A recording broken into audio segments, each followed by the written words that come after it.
Bismillahirrahmanirrahim. Assalamualaikum warahmatullahi wabarakatuh. Alhamdulillah, kita jumpa lagi di pertemuan kedua ya. Sebenarnya banyak sudah video yang kemudian saya upload dalam konteks mata kuliah entrepreneur.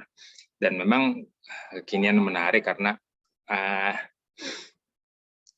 saya belajar dari bagaimana Kiai Yusuf kemudian atau Ustadz Yusuf Mansur memulai bisnisnya. Dan ini penting ya, terutama buat teman-teman mahasiswa entrepreneur yang kemudian sekarang mengambil mata kuliah entrepreneur begitu. Nah, sebelumnya kita sudah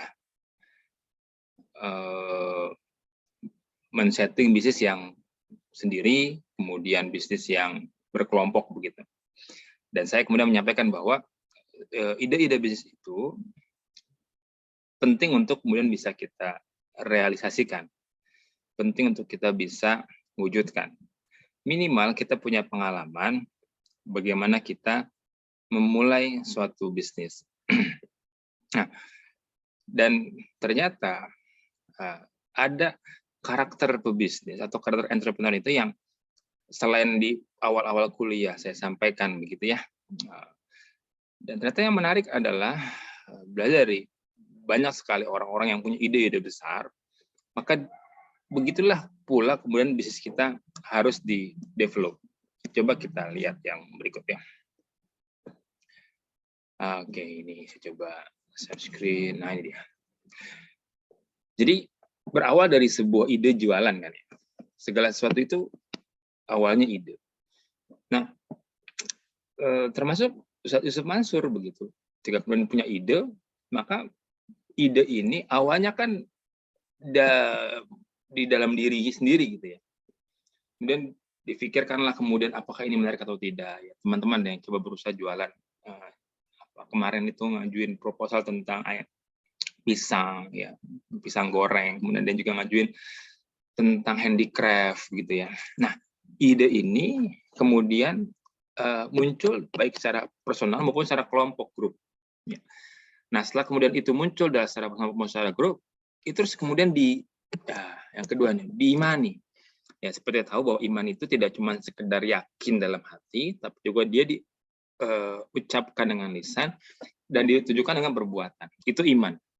Ya, jadi kalau misalkan teman-teman misalnya ya punya ide bisnis untuk jualan pisang goreng. Nah, jadi kalau konteksnya baru ngomong aja, saya mau jualan pisang goreng nih, itu baru ngomong aja tuh. Saya ketika, memang kenapa jualan pisang goreng? Ya.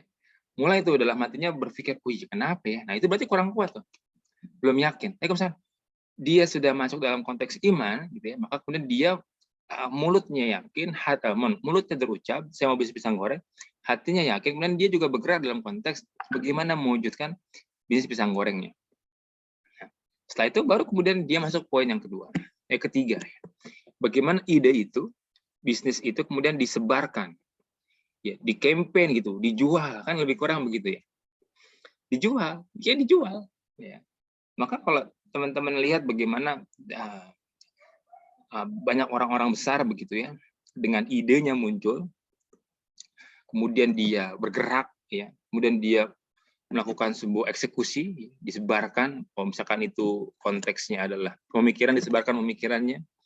Ya, misalkan dia punya ide untuk menyelenggarakan seminar tingkat internasional 5 benua misalkan gitu ya, itu disebarkan. Nanti ada orang yang kemudian mencibir, itu poin yang keempat.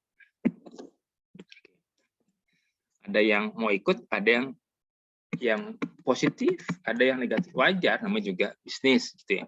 Ada yang ikutan, ada yang enggak, ada yang beli, ada yang enggak. Ya itu biasa aja. Ya, tahapan ini memang harus kemudian dilewatin. Nah, maka sebaik-baiknya kemudian setelah kita diuji, ada orang yang membeli, ada orang yang kemudian tidak membeli, kan kelihatan tuh ternyata ketika saya jualan pisang goreng ini yang beli nggak banyak, justru banyak yang kemudian dia ngasih masukan, udah jangan beli pisang goreng deh. Maka poin berikutnya adalah bagaimana kita bisa bertahan, ya, bagaimana kita bisa bertahan. Ini sebenarnya saya mau ngomongin tentang yang kasus lagi ramai ya, terkait dengan misalkan potongan usaha begitu ya. Dalam konsep bisnis, ya, dalam konsep bisnis, saya ini ya seperti dalam uraian yang saya sampaikan bahwa ini analisa warung kopi aja. Kalau misalnya ada teman-teman yang bilang, "Oh, ente siapa? Ente bukan saya." Ya, emang bukan siapa-siapa ya. Kita cuma sekedar pemerhati, dan juga teman-teman nggak perlu terlalu merespon channel saya kalau memang ternyata tidak berkenan, kan nggak apa-apa juga, oke? Orang bebas berpendapat toh, gitu. Nah, tapi yang menarik adalah ide patungan usaha ini, kemudian usaha itu sangat meyakini bahwa ini bisa kembali buyback Indonesia, begitu. Ya, ketika kemudian ada hotel gitu ya, ada hotel, dan ternyata, oh ini hotel ini sayang sekali kalau kemudian harus berubah menjadi kepemilikan, bukan kepemilikan yang bisa diakses secara bersama-sama. Maka beliau campaign nih, ketika beliau mengimani itu sebagai satu bentuk way out begitu, beliau campaign, disebarkan lah, ayo yang ikutan. Nanti begini, kalaupun nanti ada yang kurang baik ya tinggal diperbaikin, kan begitu, lebih kurang. Nah, kemudian ada yang diuji tuh, ya kan, diuji kan seperti itu kan, bisnis itu bisa untung, bisa rugi, jangan mau untungnya aja, ruginya nggak mau, gitu. Dan setelah itu kita harus bertahan dengan bisnis atau ide yang pun digagas, ya.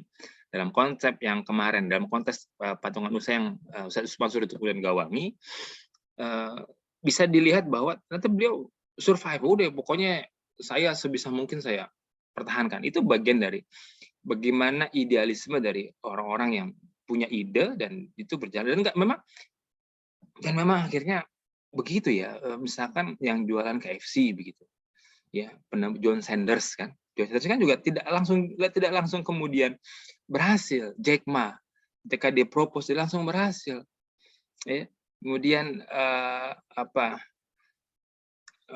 yang buat mobil Ford begitu, ya, itu juga nggak langsung kemudian direspon oleh banyak orang-orang Amerika pada waktu itu, ya. Tapi dia berusaha bertahan. Maka ini satu langkah yang kemudian bisa ditiru oleh kita hari ini, ya, untuk kemudian memulai suatu bisnis. Nah, barulah kemudian ketika dia stabil, ya, masuk dalam poin yang terakhir adalah dia layak dijual. Layak jual. Ya, layak jual itu maksudnya apa? Ya, dalam konteks pisang goreng, ternyata setelah kita diuji banyak yang negatif nih. Nah, ini ingat ya, kemarin dalam pelajaran kita bahwa entrepreneur itu dia punya sifat pembelajar, ya, suka riset, gitu ya, suka riset. Jangan diem, dikasih tahu orang salah jangan diem, ya perbaikin kesalahannya. Ya mohon maaf nih salah, ya saya perbaiki. Nah, kemudian dia bertahan, jangan berhenti nih. Ya, dia bertahan jangan berhenti, dicari lagi kemudian cara untuk membuat pisang gorengnya menjadi pisang goreng yang menarik. Ya, secara kualitas rasa, kemudian secara packaging mungkin, secara harga mungkin, secara tempat mungkin, teori-teori marketing misalkan 4P yang kemudian banyak teori marketing 1.0 itu pakar-pakar marketing sudah banyak yang menyampaikan gitu. Nah, dalam kerangka kita bertahan, nanti muncullah satu produk yang di akhirnya dia layak jual. Ya, buka cabang 1, cabang 2, cabang 3 dan segala macam. Nah, lakulihal di akhir tahun ini momentum sebenarnya, dan saya juga meyakini dalam poin 1 ke poin 2, poin 1, poin 2 ke poin 3 itu kemampuan apa yang dibutuhkan? Satunya adalah kemampuan yang vital, kemampuan komunikasi. Nah, teman-teman yang sudah punya ide bisnis, coba susun pola komunikasinya, sebarkan, tes, jadikan kemudian tahun Desember ini, tahun 2022 Desember ini sebagai momentum untuk menyusun strategi jualannya. Katakan kuliah libur ya, di minggu ini kalau nggak salah libur, minggu depan libur. Nah, teman-teman bisa coba susun tuh dengan teman-teman kelompoknya, kira-kira mau pakai strategi marketing model gimana, sosialisasinya mau seperti apa, penyebarannya mau seperti apa, desainnya mau kayak gimana, posternya kayak gimana, copyright-nya mau seperti apa, cobain dah. Nah, ini jadi karena di sini ada hal yang sangat urgent adalah kemampuan komunikasi. Ya, seberapa besarnya pun ide yang kita punya, kita yakin, kita omongin, tapi kalau ternyata komunikasinya nggak bagus, ya, sangat besar kemungkinan dia tidak tersebar dengan baik. Ya, ketika komunikasinya tidak bagus. Maka kalau ada yang menyampaikan, oh emang ente modalnya cuma modal ngomong doang, ya.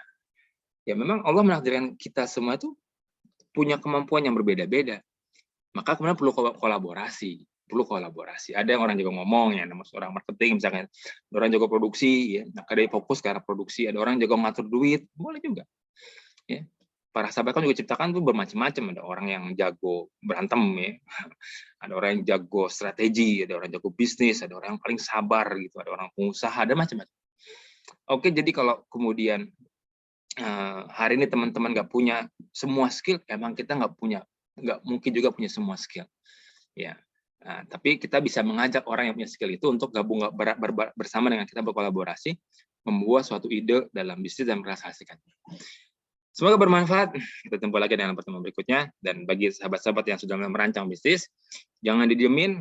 Ingat bahwa sebaik-baiknya ide bisnis adalah ide yang kemudian bisa terwujud. Gimana kalau gagal? Ya, itu pun bagian dari pembelajaran. Pak Tung Desem bilang, tidak ada kata gagal, yang adalah terus belajar dan sukses. Yang adalah terus belajar dan sukses. Terus semangat. Assalamualaikum warahmatullahi wabarakatuh.